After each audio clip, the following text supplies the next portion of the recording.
اعوذ باللہ من الشیطان الرجیم، بسم اللہ الرحمن الرحیم۔ مختصر سے الفاظ میں اب گفتگو کرنی پڑے گی، تو اس لیے میں پوری کوشش کروں گا کہ مختصر ہی بات کروں۔ سب سے پہلے تو میں زبیری صاحب کو، ان کی ٹیم کو اور سپریم کورٹ بار ایسوسیشن کو مبارکباد پیش کرتا ہوں کہ آپ نے آج بالآخر یہ تحریک چلانے کا فیصلہ کیا، اور آل پاکستان لائرز کنونشن جو اس سے پہلے بھی رکھا تھا اور اب دوبارہ اس کی تجدید کے لیے to protect, defend and preserve the constitution, rule of law and human rights کے حوالے سے آپ نے یہ آج جو کانفرنس رکھی ہے، یہ کنونشن رکھا ہے، میں آپ کو مبارکباد پیش کرتا ہوں۔ میرے دوستوں، جب آئین زندہ تھا تو ایک دفعہ مجھے یاد ہے کہ حامد میر صاحب کے شو میں بیٹھا تھا، تو مجھے کہا گیا کہ الیکشن نہیں ہو رہے، تو میں نے کہا کہ میں ایز پریزیڈنٹ اسلام آباد ہائی کورٹ بار ایسوسیشن سب سے پہلے پٹیشن فائل کروں گا، اور آپ کو میں یہ مخاطب دیتا ہوں کہ 90 ڈیز میں ہر حال میں الیکشن ہوگا، ہمارے ملک کا آئین ہے۔ پھر انہوں نے کہا چلے دیکھ لیتے ہیں۔ پھر ہم نے اس آئین کی عملداری کے لیے، زبیری صاحب میرے وکیل تھے، ہم نے پٹیشن فائل کی، اور اس کا اتفاق سے یکم مارچ کو فیصلہ بھی آ گیا۔ ہم نے کہا دیکھا، ہم نے فیصلہ لے لیا، تو ہمیں کہا گیا پھر بھی الیکشن نہیں ہوں گے۔ پھر پتہ چلا کہ الیکشن کمیشن آف پاکستان نے اس 30 اپریل کے دی ہوئی ٹارگٹ کو 8 اکتوبر میں کنورٹ کر دیا۔ پھر دوبارہ سپریم کورٹ میں جایا گیا، اور سپریم کورٹ نے دوبارہ فیصلہ دے دیا 4/4 کو،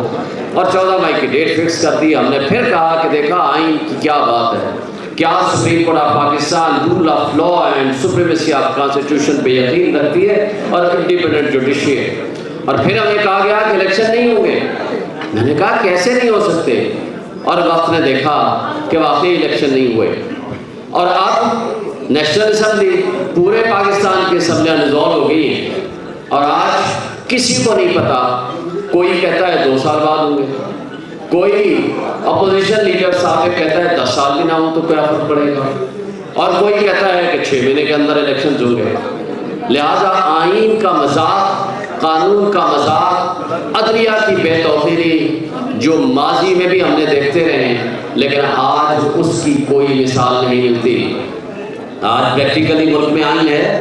لیکن اس کی پامالی، سرعام اس کا قتل، سب کے سامنے قانون اور انصاف کا قتل ہوتا ہے، لیکن اس پہ نہ کسی کو افسوس ہے، نہ اس کے اوپر ماتم ہے، نہ اس کے اوپر عدلیہ اپنے فیصلے کر رہی ہے۔ اور افسوس سے کہنا پڑتا ہے کہ اس وقت جو ایک سپر پاور ہے راولپنڈی میں، جس کا نام اسٹیبلشمنٹ ہے، اور تمام مقتدر طبقے، حلقے، ادارے، لا انفورسمنٹ ایجنسیز اور ہمارے کچھ جج صاحبان ان کے آگے سر نگو ہیں، اور وہاں سے صرف جو احکامات اور فیصلے ملتے ہیں اس کی ایکسیکیوشن میں صرف وہ اپنا رول ادا کرتے ہیں۔ آج میرے دوستوں نے اس سے پہلے کہہ دیا، 10 دفعہ عدالتیں ضمانتیں دیتی ہیں، لیکن عدالتیں یہ کہنے پہ مجبور ہوتی ہیں کہ آپ نے اگر واقعی رہائی چاہیے تو آپ ایک پریس کانفرنس کیجئے اور باہر آ جائیے۔ اور کتنی بدقسمتی کی بات ہے، ماضی کی تاریخ 75 سال سے تو یہی ہے کہ ہمارے ملک کی اسٹیبلشمنٹ ٹیسٹ ٹیوب سے بنے ہوئے سیاستدان اور ہمارے اس وقت کی جوڈیشری جو کہ اس کا تسلسل آج تک جاری ہے، انہوں نے پاکستان کو جو کھلواڑ کیا، آج جس انجام پہ پہنچا دیا۔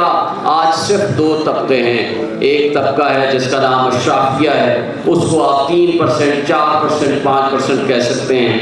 اور دوسری عوام ہے جس میں آپ اور میں ہیں، وہ فیصلے بھی وہ کرتے ہیں۔ اور پاکستان میں UNDP کی رپورٹ کے مطابق تقریباً $18 بلین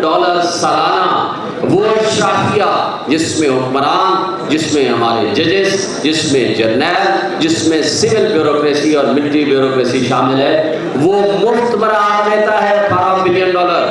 اور اس کے بدلے میں جو پاکستان کی عوام کے اوپر ظلم ڈھایا جا رہا ہے آج، جو مہنگائی، جو بے روزگاری، جو ظلم و ستم، جو بنیادی حقوق کی معطلی، ہم دیکھ رہے ہیں کہ اس کی بدترین مثال ہم سب نے دیکھی ہے، لیکن آج اس کی مثال سب سے آخری ہے۔ اس لیے کہ مشرف کے مقابلے میں بھی ہم نے تحریک چلائی تھی، لیکن وہ تحریک کامیاب کرائی تھی، لیکن یہ وہ ظلم نہیں ہوتا تھا جو آج بچیوں پہ ہو رہا ہے، جو آج وکیلوں پہ ہو رہا ہے، جو آج میڈیا پہ ہو رہا ہے، جو آج باقی تمام اداروں پہ ہو رہا ہے۔ آج کہتے ہیں میڈیا بہت آزاد ہے، لیکن پاکستان کا most popular leader Imran Khan, جس کی نہ تصویر چلا سکتے ہیں نہ اس کا نام لے سکتے ہیں، اگر آپ نے تنقید بھی کرنی ہو تو اس کا آپ نام نہیں لے سکتے۔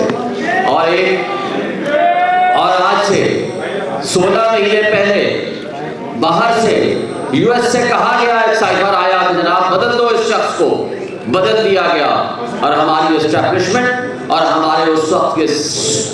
جماعتیں سیاسی، انہوں نے اس میں ہینڈلرز کا رول ادا کیا۔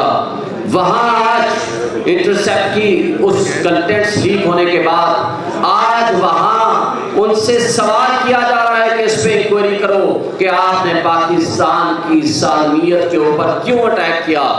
لیکن بدقسمتی سے جس نے ملک کی سالمیت، ملک کی خود مختاری اور ملک کی بقا کے لیے رول ادا کیا اور ایبسلیوٹلی ناٹ کہا، اس کو ہم نے جیل میں بھیج دیا، اور جس نے کہا بیگرز آر ناٹ چوزرز، اس کو ہم نے آنکھ کا تارا بنا کے بادشاہ بنایا، اور اس نے اس ملک کے ساتھ جو کھلواڑ کیا وہ سب آپ نے دیکھا۔ آج ایک واحد امید ہے، وہ ہے آپ، وہ کلا